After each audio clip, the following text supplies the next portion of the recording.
सम्पूर्णमा नमस्कार।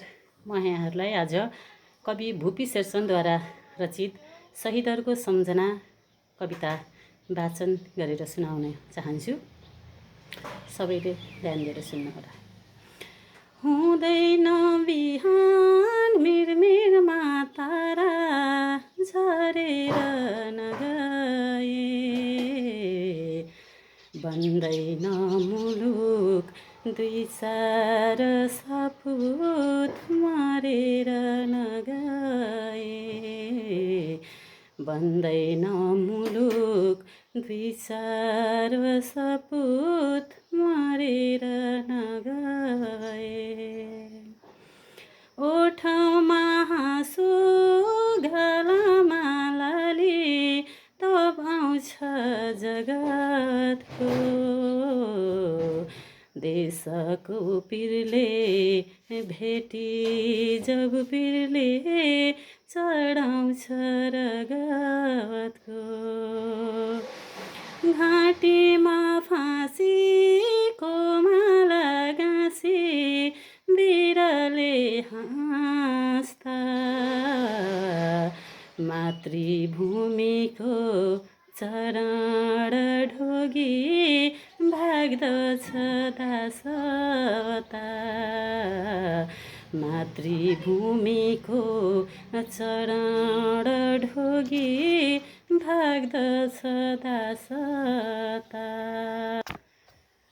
उम्रन्न बोट कसैले बिउ छरेर नगए, बन्दैन मुलुक दुई चार सपुत मरेर नगए, बन्दैन मुलुक दुई चार सपुत मरेर नगए।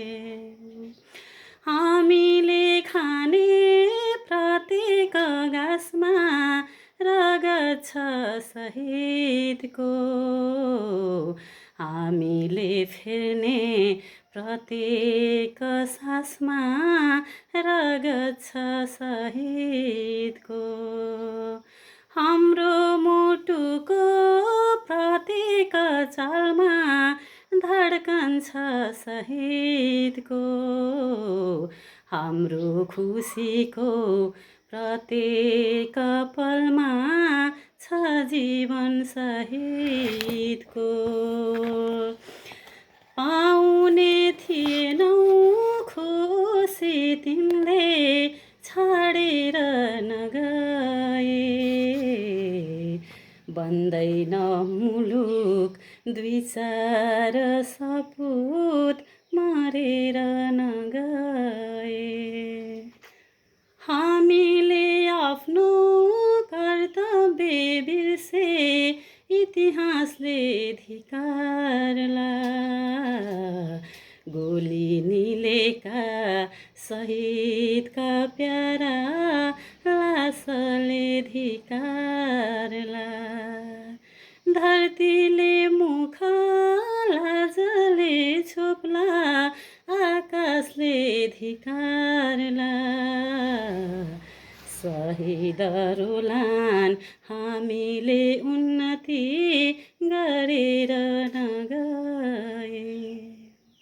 हुँदैन बिहान मिरमिरमा तारा झरेर नगए, बन्दैन मुलुक दुई चार सपुत मरेर नगए, बन्दैन मुलुक दुई चार सपुत मरेर नगए। हस्त धन्यवाद।